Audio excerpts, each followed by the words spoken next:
Good morning students. Today we are going to study about heterotrophic nutrition. So हम लोग class 10th का NCERT cover कर रहे थे बायोलॉजी का, तो उसमें ये फर्स्ट चैप्टर में हमने ऑटोट्रॉपिक न्यूट्रिशन कवर कर लिया था. Now we have to start with the heterotrophic nutrition. In the previous class, जब हमने प्रीवियस क्लास देखा था तो हमने पढ़ा था कि न्यूट्रिशन क्या होता है. तो न्यूट्रिशन वो प्रोसेस होता है जिसके जरिए कोई भी ऑर्गेनिज्म अपना फूड ऑब्टेन करते हैं और बॉडी में यूटिलाइज करते हैं. It means nutrition is the process by which an organism obtain its food and utilise the food. So nutrition, is it clear? ये वो प्रोसेस है जिसके जरिए कोई भी ऑर्गेनिज्म अपना फूड ऑब्टेन करते हैं और यूटिलाइज करते हैं. Then we studied about nutrients. अगर हम न्यूट्रिएंट्स की बात करें तो हम लोगों ने बहुत सारे न्यूट्रिएंट्स का नाम देखा था, जैसे कि carbohydrates, fats, vitamins, proteins, minerals etcetera. So these all are the nutrients. और न्यूट्रिएंट्स वो सब्सटेंस होते हैं जो हमारे लाइफ प्रोसेस को कैरी आउट करने में मदद करते हैं. Okay, then third thing was nutrition in plants. तो जब हम प्लांट्स के न्यूट्रिशन के बारे में पढ़ रहे थे तो मेनली हमने पढ़ा था कि प्लांट्स में जो होता है, most of the plant possess autotrophic nutrition, but there are few plants, कुछ ऐसे भी प्लांट्स होते हैं जो हेटरोट्रॉपिक न्यूट्रिशन पोजेस करते हैं. But in the previous class we only discussed about autotrophic nutrition. So nutrition in plants में हम पढ़ रहे थे कि ऑटोट्रॉपिक न्यूट्रिशन जो होता है वो प्लांट्स में, या प्लांट्स में जो भी न्यूट्रिशन होता है वो कैसे ऑब्टेन करते हैं. So when we talked about autotrophic nutrition in plants, we have seen the process photosynthesis. जब हम autotrophic nutrition plants में पढ़ रहे थे तो हमने देखा था process photosynthesis को. और photosynthesis process क्या है? Photosynthesis is the process by which green plants prepare their food by using water and carbon dioxide in the presence of chlorophyll and sunlight energy. So the equation of photosynthesis we have studied that water plus carbon dioxide in the presence of sunlight and chlorophyll. So we can write it like this: sunlight and chlorophyll,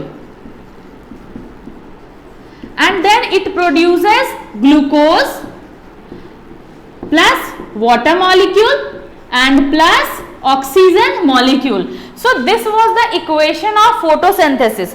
When we write the balanced equation of photosynthesis, we can write as 6H2O plus 6CO2 in the presence of sunlight and chlorophyll. In the presence of sunlight and chlorophyll, then it produces C6H12O6 along with water molecule and oxygen. So along with 6O2 along with 6H2O. So this was the equation of photosynthesis which we have discussed in the previous class. So photosynthesis is the only process by which green plants prepare their food on their own. So photosynthesis ही वैसा process है जिसके जरिए green plants अपना खाना बनाते हैं.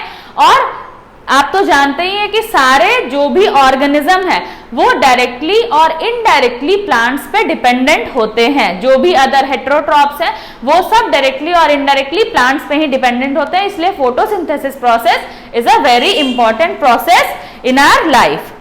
Then stomata का अगर हम बात करें, stomata in the last topic that we studied was stomata. So stomata की अगर हम बात करें तो stomata was a tiny pore. Stomata were the tiny pores which are present on the green parts of the plant.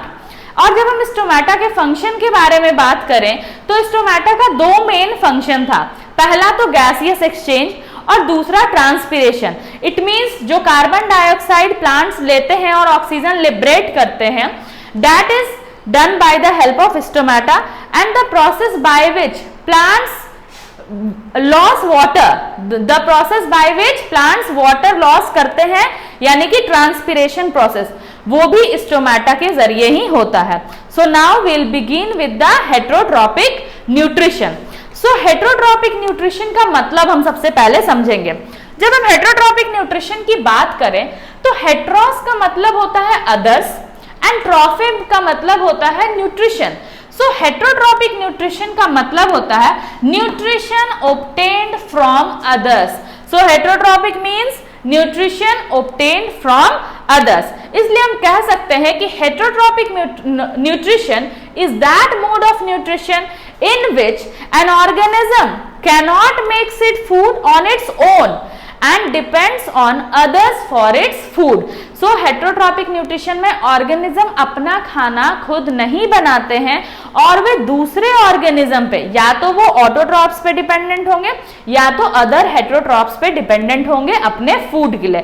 So heterotrophic nutrition is the mode of nutrition in which organism do not make its food on its own and depends on other for obtaining the food, and the organism that derive its nutrition from other organism are called the heterotrophs। So वो organisms जो अपना खाना दूसरों से obtain करते हैं, अपना nutrition दूसरों से obtain करते हैं, उन्हें हम heterotrophs कहते हैं। Now we'll talk about the types of heterotrophic nutrition। अगर हम हेटेरोट्रॉपिक न्यूट्रिशन की बात करें तो उसमें 3 टाइप्स ऑफ न्यूट्रिशन होते हैं, parasitic nutrition, saprophytic nutrition and the holozoic nutrition. When we talk of the parasitic nutrition, ये वो न्यूट्रिशन है जिसमें ऑर्गेनिज्म या तो दूसरे ऑर्गेनिज्म के बॉडी पे रह के अपना खाना ऑब्टेन करते हैं या दूसरे ऑर्गेनिज्म के इनसाइड रह के अपना खाना ऑब्टेन करते हैं, तो वो होता है parasitic mode of nutrition.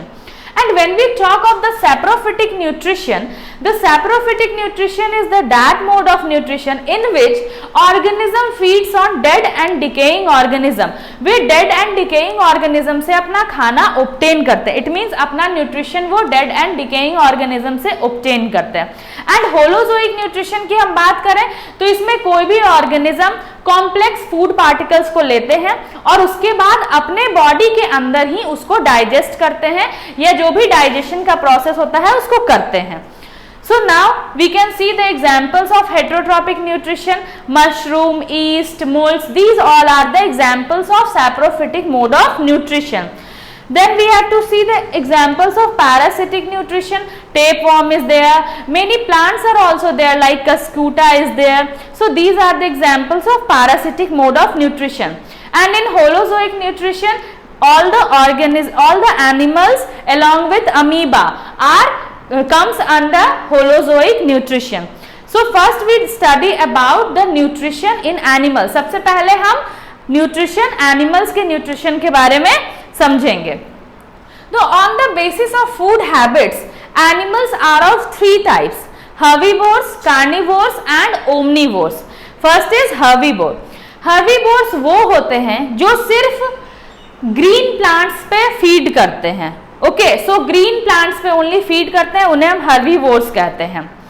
Carnivores का अगर हम बात करें तो वे क्या करते हैं, वे फ्लैश पे फीड करते हैं, यानी अदर ऑर्गेनिजम्स के फ्लैश को वो खाते हैं। देन ओमनीवोर्स की अगर हम बात करें तो वो दोनों को खा सकते हैं, यानी they can eat both plants as well as animals, they can be eat both plants as well as flesh. So is it clear? Herbivores, carnivores and omnivores. They eat only, when we talk of herbivores, they eat only producers। producers यानी जो खाना produce करते हैं, यानी plants. Carnivores की बात करें तो वो सिर्फ कंज्यूमर्स को खाते हैं, यानी जो अपना खाना खुद नहीं प्रोड्यूस करते हैं, वे भी प्लांट्स पे डिपेंडेंट होते हैं, यानी वे कंज्यूमर्स होते हैं। तो कार्निवोर्स सिर्फ कंज्यूमर्स को खाते हैं। And when we talk of omnivores, they eat both producer and the consumers. Now we'll see the process of nutrition in animals। जब हम nutrition in animals की बात करें तो इसमें 5 स्टेप होता है, या 5 कह सकते हैं, 5 प्रोसेस से इसमें nutrition होता है। First is ingestion, the process by which an organism takes in the food। जिस जरिए कोई भी organism अपना खाना अपने मुंह में रखते हैं या अपने बॉडी के अंदर खाना लेते हैं। डाइजेशन की बात करें तो जब उसको डाइजेस्ट किया जाता है, जब कोई भी ऑर्गेनिज्म फूड पार्टिकल को डाइजेस्ट करते हैं तो उस प्रोसेस को हम डाइजेशन कहते हैं। देन एब्जॉर्प्शन, एब्जॉर्प्शन का बात किया जाए तो एब्जॉर्प्शन का मतलब होता है कि जो भी फूड पार्टिकल्स हमने खाया है उससे हमें जो भी न्यूट्रिएंट्स या मिनरल्स कुछ भी जो हमें एब्जॉर्ब करनी है वो प्रोसेस को हम एब्जॉर्प्शन कहते हैं। Then when we talk of assimilation, assimilation का मतलब होता है कि उसको हमें यूटिलाइज करना है, कि कहाँ पे वो यूटिलाइज होगा। जैसे कि प्रोटीन अगर हमें यूटिलाइज करना है तो हम क्या बॉडी के ग्रोथ के लिए यूज करेंगे, सेल के रिपेयर के लिए यूज करेंगे, तो ये सब प्रोसेस एसिमिलेशन होता है। Then when we talk of egestion, तो जो अनडाइजेस्टेड पार्टिकल्स हमारे बॉडी में बच जाता है डाइजेशन के सारे प्रोसेस होने के बाद, तो जो प्रोसेस होता है हमारे बॉडी से फूड पार्टिकल, जो अनडाइजेस्टेड फूड पार्टिकल बचता है उसको बॉडी से बाहर निकालना, उसको हम इजेशन कहते हैं। अब अमीबा में हम देख सकते हैं कि कैसे कैसे प्रोसेस होता है जिसके जरिए अमीबा के अंदर डाइजेशन का प्रोसेस होता है, कैसे कैसे ये प्रोसेस होता है। The first thing is this is amoeba and this is the food particle which is outside amoeba. Amoeba में हमारी तरह हाथ पैर तो होता नहीं है। अब हमें क्या है, हम खाना खाते हैं तो हम हाथ से खा सकते हैं, बट अमीबा के पास हाथ नहीं होता है, तो उसके पास एक फॉल्स फीट वो खुद जनरेट करता है जिसको हम स्यूडोपोडिया कहते हैं।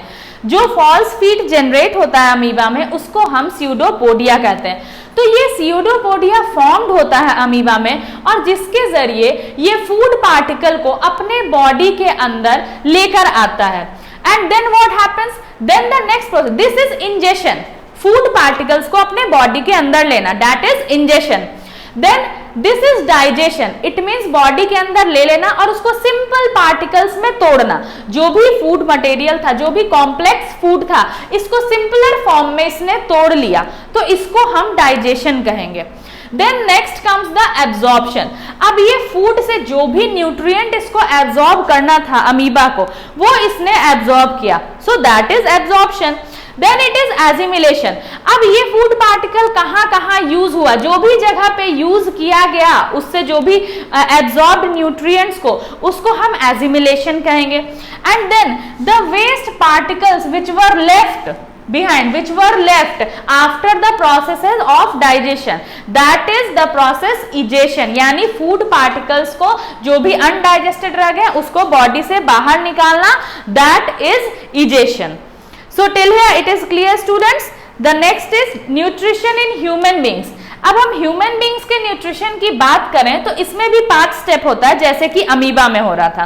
First is ingestion, digestion, absorption, assimilation and egestion. So these are the process which takes place in the human beings. Then we'll see the organs of digestive system. अब digestive systems के organs के बारे में हम समझेंगे कि कौन कौन से organs हैं जो कि digestive system में होते हैं। तो first is mouth, then the second is esophagus, third stomach, fourth small intestine and the fifth is large intestine. Apart from these organs of digestive system, यहाँ पे 3 digestive glands भी present होते हैं हमारे बॉडी में। The first is salivary gland which is present in our mouth. Then next is liver and the last is pancreas. So these are the digestive glands which are present in our body. You can see the digestive system. Salivary glands यहाँ पे mouth में present होते हैं. This is mouth and these are the salivary glands. This is the esophagus or we can say the food pipe. Then there is stomach. You can see pancreas is here, liver is here, gallbladder is here, small intestine. This is the portion that is small intestine. Then this is large intestine. This is rectum and anus. It means this is a complete picture of digestive system. Now first we will talk about the process ingestion. सबसे पहले हम ingestion की बात करें। अब ingestion की अगर हम बात करें तो हम खाना कैसे खाते हैं? Human beings ingest food through the mouth. हम क्या करते हैं? माउथ के जरिए खाना खाते हैं, और जब हम माउथ के जरिए खाना खाते हैं तो वहीं से हमारा डाइजेशन स्टार्ट हो जाता है। तो अगर हमसे कोई पूछे कि डाइजेशन ह्यूमन बॉडी में कहाँ से स्टार्ट होता है, तो सबसे पहले हमारे दिमाग में ये आना चाहिए कि डाइजेशन कहाँ से स्टार्ट होता है। The process of digestion starts from the teeth only, only from the mouth. Okay, so ingestion में सिर्फ क्या होगा, हमने खाना अपने मुंह में खाया, that is only the ingestion. Then we will talk of the digestion. Digestion की अगर हम बात करें तो डाइजेशन कहाँ से स्टार्ट हो जाता है? हमारे माउथ से ही स्टार्ट हो जाता है। तो माउथ से कैसे स्टार्ट होता है? सबसे पहले जब हम फूड खाते हैं और उसको च्यू करते हैं, उसको जब हम चबाते हैं तो वो हमारे टीथ के जरिए क्या होता है, छोटे छोटे पार्टिकल्स में टूट जाता है, and that is known as physical digestion. That is physical digestion, जो टीथ की वजह से हमारे बॉडी में क्या होता है, it helps in physical digestion. और फिजिकल डाइजेशन तो चलो यहां तक हो गया, the physical digestion has taken place, but यहाँ पे सैलिवरी ग्लैंड्स भी हमारे बॉडी में प्रेजेंट होते हैं। अब वे क्या करते हैं कि हमारे बॉडी में सलाइवा सिक्रीट करते हैं, वो हमारे माउथ में क्या करते हैं, सलाइवा सिक्रीट करते हैं, और वो सलाइवा सिक्रीट करने के वजह से भी डाइजेशन होता है। वो क्या करते हैं, अब सैलिवरी ग्लैंड्स का क्या काम रह गया, when we talk of salivary glands, then salivary glands also helps in the digestion and they help in the chemical digestion। जब हम salivary gland की बात करें तो वो कौन से digestion में help करते हैं, they help in chemical digestion। So when we talk of teeth, it helps in physical digestion, and when we talk of salivary glands, they help in chemical digestion। So digestion तो अब हमारे mouth में start हो गया। Then what happens, the food which is slightly digested in the mouth itself is swallowed, हम उसे निगलते हैं by tongue की मदद से। So tongue also comes in the digestive system and goes down the food pipe। तो अब food क्या होता है कि जब हम उसे swallow करते हैं तो फूड हमारे फूड पाइप में जाते हैं, टंग की मदद से हमारे फूड पार्टिकल्स जो होते हैं वो फूड पाइप तक चले जाते हैं। एंड देन फूड पाइप में एक मूवमेंट होता है, that is peristaltic movement. So food pipe में जो पेरिस्टाल्टिक मूवमेंट होता है उसके जरिए क्या होता है, फूड जो होता है वो स्टमक में पुश कर दिया जाता है, यानी पेरिस्टाल्टिक मूवमेंट के वजह से the food particle are pushed into the stomach. यहाँ पे हम पेरिस्टाल्टिक मूवमेंट का देख सकते हैं। पहले क्या हुआ, फूड पार्टिकल यहाँ पे था, हमने माउथ से इसको शैलो किया, ये एरिया कॉन्ट्रैक्ट कर गया और ये एरिया क्या हो गया, रिलैक्स कर गया। सो फूड पाइप में इस तरीके का जो कॉन्ट्रैक्शन और रिलैक्सेशन होता है इसी को हम पेरिस्टाल्टिक मूवमेंट कहते हैं। पेरिस्टाल्टिक मूवमेंट इसी को हम कहते हैं। So the contraction and relaxation of the food pipe when we swallow a food particle inside it is known as peristaltic movement। इस तरीके से कॉन्ट्रैक्ट हो गया ये एरिया और ये एरिया रिलैक्स हो गया, तो फूड पार्टिकल यहाँ पे था। देन व्हाट हैपेंड, ये एरिया धीरे धीरे कॉन्ट्रैक्ट होने लग गया और ये एरिया कॉन्ट्रैक्ट हो गया और उसके नीचे वाला एरिया थोड़ा रिलैक्स हो गया। तो इस वजह से पहले फूड पार्टिकल यहाँ पे था तो समझ सकते हैं कहीं यहाँ पे होगा, and then it goes to this part, यहाँ पे फिर फूड पार्टिकल चला गया, तो इसके जरिए हमारे स्टमक तक फूड पहुंच जाता है फूड पाइप के पेरिस्टाल्टिक मूवमेंट की वजह से। So is it clear, the movement of food pipe और the oesophagus when we take food particle inside it is known as the peristaltic movement. The next part is stomach. अब हम stomach के बारे में समझेंगे। पहले तो हमने माउथ देख लिया, फूड पाइप देख लिया, अब हम समझेंगे स्टमक के बारे में। ये क्या होता है, जे शेप्ड का ऑर्गन होता है जो कि हमारे एब्डोमेन में लेफ्ट साइड में प्रेजेंट होता है। क्या होता है, ये लेफ्ट साइड में प्रेजेंट होता है। और स्टमक के ग्लैंड्स में क्या, स्टमक के वॉल्स में क्या होता है कि बहुत सारे ग्लैंड्स प्रेजेंट होते हैं। क्या होते हैं, स्टमक के वॉल में बहुत सारे ग्लैंड्स प्रेजेंट होते हैं जो कि क्या करते हैं, गैस्ट्रिक जूस सेक्रेट करते हैं। So the glands which are present in the walls of stomach secretes gastric juice. और गैस्ट्रिक जूस में 3 सब्सटेंसेस प्रेजेंट होते हैं। The first is hydrochloric acid, second the enzyme pepsin and the mucus। so hydrochloric acid, pepsin and mucus are present in the gastric juice which is secreted by the walls of the stomach। अब function हम देख लेते हैं stomach का। it stores food until it is partially digested। अब देखिए mouth में हमारा क्या हो रहा था, वहां भी पार्शियली डाइजेशन हो रहा था, स्टमक में भी पार्शियली डाइजेशन होगा, कंप्लीट डाइजेशन स्टमक में नहीं होता। It stores the food until it is partially digested. It secretes gastric juice to aid in digestion. अब ये डाइजेशन में हेल्प करने के लिए क्या करता है, ये गैस्ट्रिक जूस सिक्रीट करता है। तो this is also a function of stomach. Then it churns the food into a fine pulp called chyme। ये फूड को चर्न कर देता है एक फाइन पल्प में, जिसे हम चाइम भी कहते हैं। Okay, then water and soluble foods are absorbed by the stomach walls। और जो भी soluble food हम खाते हैं या फिर जो water हम पीते हैं वो स्टमक के वॉल के द्वारा एब्जॉर्ब कर लिया जाता है। then the mucus help to protect the stomach wall। अब जैसे कि हमने पढ़ा कि स्टमक में क्या होता है कि HCl का सिक्रीशन होता है, बट HCl क्या है, हाइड्रोक्लोरिक एसिड है। अगर ये ज्यादा सिक्रीट होगा तो क्या होगा, हमारे पेट में एसिडिक मीडियम ज्यादा हो जाएगा। तो इस वजह से म्यूकस जो होता है वो क्या करता है, HCl के सिक्रीशन को कम करने में मदद करता है। HCl सिक्रीट होना भी जरूरी है क्योंकि HCl क्या करता है, hydrochloric acid kills the bacteria that enter the stomach along with the food. Food के साथ कुछ बैक्टीरियाज भी चले जाते हैं ना, कुछ बैक्टीरिया भी चले जाते हैं हमारे स्टमक में, तो उन बैक्टीरिया को मारने के लिए HCl नेसेसरी है। बट HCl जब ज्यादा सिक्रीट होने लगता है तो क्या होता है, स्टमक में जो म्यूकस प्रेजेंट होता है वो उसको कम करता है। Then we will talk of the small intestine. अब अगर हम स्मॉल इंटेस्टाइन का बात करें तो स्टमक से फूड कहाँ जाता है, स्मॉल इंटेस्टाइन में जाता है। और ये क्या होता है, लार्जेस्ट पार्ट होता है एलिमेंट्री कैनल का। ये क्या होता है, लार्जेस्ट पार्ट होता है एलिमेंट्री कैनल का। So it is the site of complete digestion. अब तक हम लोग पढ़ रहे थे क्या कि स्टमक में भी फूड पार्शियली डाइजेस्टेड होता है, माउथ में भी फूड पार्शियली डाइजेस्टेड होता है, तो कंप्लीट डाइजेशन कहाँ होता है, here the small intestine. The small intestine is the site of complete digestion. यहाँ पे फूड कंप्लीटली डाइजेस्ट हो जाता है। It is the largest part of the alimentary canal. ये सबसे लार्जेस्ट पार्ट है एलिमेंट्री कैनाल का। Although the name is small intestine, but it is the largest part of alimentary canal because its length is very long. It is very long. That is why it is known as it is the largest part of alimentary canal. But they are very thin.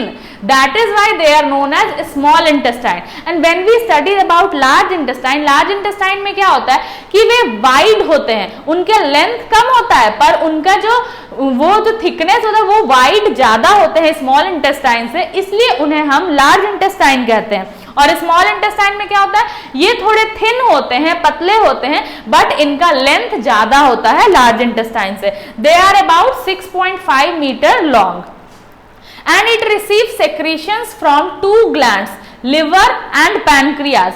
Small intestine में दो gland से हमें secretion मिलता है, दो glands से हमें secretion obtain करता है, लीवर रिसीव करता है, स्मॉल इंटेस्टाइन दो ग्लैंड से सिक्रीशन एब्जॉर्ब करता है या रिसीव करता है, और वे दो ग्लैंड कौन से हैं, liver and pancreas. First we will study about liver. Liver क्या करता है, बाइल जूस सेक्रेट करता है, और ये बाइल जूस का नेचर कैसा होता है, it is alkaline in nature. So bile juice liver के द्वारा सेक्रेट किया जाता है। इसमें सॉल्ट प्रेजेंट होता है जो कि फैट्स को तोड़ने में, फैट्स के डाइजेशन में मदद करता है। It is stored in gall bladder. और बाइल जूस कहाँ स्टोर्ड होता है, गॉल ब्लैडर में। जब हमने डाइजेस्टिव सिस्टम का डायग्राम देखा था यहाँ पे, तो हमने देखा था यहाँ पे गॉल ब्लैडर भी प्रेजेंट होता है ना। तो ये लिवर क्या करता है, जो बाइल जूस सेक्रेट करता है वो कहाँ स्टोर हो जाता है, गॉल ब्लैडर में स्टोर हो जाता है। अब बाइल जूस का भी हम कुछ फंक्शंस देख लेते हैं। ये क्या करता है, फूड को एल्कलाइन बनाता है ताकि पैनक्रिएटिक एंजाइम्स इस पे वर्क कर सके, यानी जो एंजाइम्स पैनक्रियास से निकलते हैं या सिक्रीट होते हैं वो इस पे वर्क कर सके, इसलिए ये फूड को एल्कलाइन बना देता है। It breaks the fat present in the food, और ये फैट के डाइजेशन में भी मदद करता है, ये फैट के मॉलिक्यूल्स को ब्रेक करता है। पैनक्रियास की बात करें तो ये पैनक्रिएटिक जूस सेक्रेट करता है, जिसमें कि क्या क्या कुछ एंजाइम्स प्रेजेंट होते हैं, वो है pancreatic amylase, trypsin and lipase. Amylase क्या करता है, it breaks down the starch. Trypsin की बात करें तो ये प्रोटीन के डाइजेशन में हेल्प करता है। लाइपेज की बात करें तो ये इमल्सिफाइड फैट्स को तोड़ने में मदद करता है।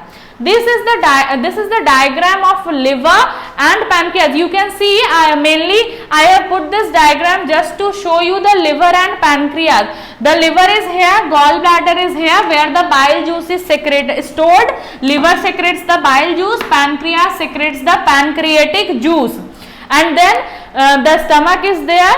So the walls of small intestine contains gland which secretes intestinal juice.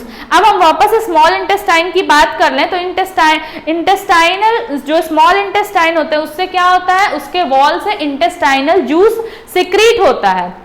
Okay, so which converts complex carbohydrates into glucose, जो क्या करता है, कॉम्प्लेक्स कार्बोहाइड्रेट मॉलिक्यूल्स को सिंपलर मॉलिक्यूल्स यानी ग्लूकोज में कन्वर्ट करता है.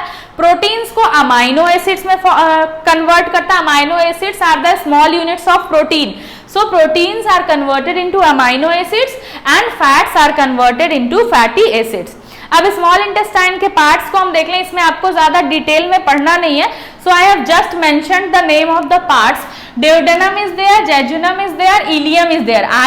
Ileum is there. So duodenum it is C-shaped and 25 centimeter long. Jejunum की बात करें तो ये 2.5 मीटर लॉन्ग होता है. इलियम की बात करें तो ये 3.5 मीटर लॉन्ग होता है. And the process of digestion ends in the small intestine. Digestion का प्रोसेस स्मॉल इंटेस्टाइन में ही खत्म हो जाता है. तो अब हम डाइजेशन के नेक्स्ट स्टेप पे बढ़ेंगे. First was ingestion, then digestion, then absorption. So we will study about absorption. Small intestine वो साइट है जहां पे कंप्लीट डाइजेशन होता है, साथ ही साथ ये मेन रीजन भी है जहां पे फूड का एब्जॉर्प्शन भी होता है. और स्मॉल इंटेस्टाइन के इनर वॉल में क्या होता है, विलाई प्रेजेंट होता है. And what are these villi? These are the finger like projections which are present in the small intestine. ये विलाई क्या होता है, finger like projection. You can see here it is a finger like projection. और ये सारे layer पे यहाँ पे हर जगह पे क्या होता है कि यहाँ पे फूड का एब्जॉर्प्शन होता है. तो इससे क्या करता है, विलाई का काम क्या होता है, ये सरफेस एरिया को भी इंक्रीज करता है एब्जॉर्प्शन के लिए. So villi are present in the walls of small intestine. The next is assimilation. जब फूड हमारा एब्जॉर्ब हो गया तो उसको हमारे बॉडी को यूटिलाइज भी करना होगा, तो उस प्रोसेस को हम एजिमिलेशन कहते हैं. तो ब्लड क्या करता है, डाइजेस्टेड फूड को सारे बॉडी पार्ट्स में लेकर जाता है और वहां पे उस फूड का एजिमिलेशन होता है, यानी उस फूड का यूटिलाइज होता है. The energy is released by the oxidation of assimilated food in the cells during respiration. और जब respiration का प्रोसेस होता है तो फूड में से क्या होता है, एनर्जी लिबरेट होता है, जो कि हम यूज करते हैं अपने बाकी लाइफ प्रोसेस को कैरी आउट करने में. और जो डाइजेस्टेड फूड हमारे बॉडी के द्वारा यूज नहीं किया जाता है वो क्या होता है, वो लिवर में ग्लाइकोजेन के फॉर्म में स्टोर हो जाता है. जब हम प्लांट्स की बात कर रहे थे तो फूड किस फॉर्म में स्टोर होता था, स्टार्च के फॉर्म में. But in human body the undigested food और the digested food which are not used by our body at the time when it was digested, when it is not used by the body, it is stored in the liver in the form of glycogen. Okay, and the last step is digestion. जो food हम नहीं खाते हैं वो क्या होता है, small intestine से लार्ज इंटेस्टाइन में चला जाता है. और लार्ज इंटेस्टाइन में क्या होता है, वाटर एब्जॉर्प्शन होता है. So large intestine absorbs the water. And large intestine में जब वाटर का एब्जॉर्प्शन हो जाता है तो फिर वो खाना we eject it out. So egestion process वहां पे होता है. We throw out the undigested food from our body. Large intestine small intestine से वाइडर होता है. Just now I have told you this. ये क्या होता है, वाइडर होता है, ज्यादा वाइड होता है स्मॉल इंटेस्टाइन से, इसलिए हम इसको लार्ज इंटेस्टाइन कहते हैं. इसके भी 3 पार्ट्स होते हैं, कैकम, कोलोन एंड रेक्टम. ये क्या करता है, it permits the food to move down. ये फूड को डाउन की तरफ मूव करने में मदद करता है ताकि फूड वापस ना चला जाए. कोलोन यू शेप्ड ट्यूब होता है. रेक्टम क्या होता है, ये लास्ट पार्ट होता है स्मॉल इंटेस्टाइन का जिसके जरिए हमारे फूड का इजेशन होता है हमारे बॉडी से. अब लार्ज इंटेस्टाइन के फंक्शंस की बात करें तो absorption of water from the food, ये तो इसका मेन फंक्शन है ही. Next is secretion of mucus. ये म्यूकस के सिक्रेशन में भी मदद करता है. साथ ही साथ ये अनडाइजेस्टेड वेस्ट मैटर को, जो भी फूड अनडाइजेस्टेड रहता है उसको हमारे बॉडी से बाहर निकालने में भी मदद करता है. So thank you for today. If you like this video, अगर आपको ये वीडियो अच्छा लगा तो प्लीज लाइक करें, कमेंट करें, आप इसमें अपना सजेशन भी जरूर दें ताकि हम इसको अगले क्लास में और अच्छे से इम्प्रूव कर सकें। इसे शेयर जरूर करें अपने फ्रेंड्स को, अपने फैमिली मेंबर्स को जो भी 10th स्टैंडर्ड में होंगे, और हमारे चैनल को सब्सक्राइब करें। So thank you.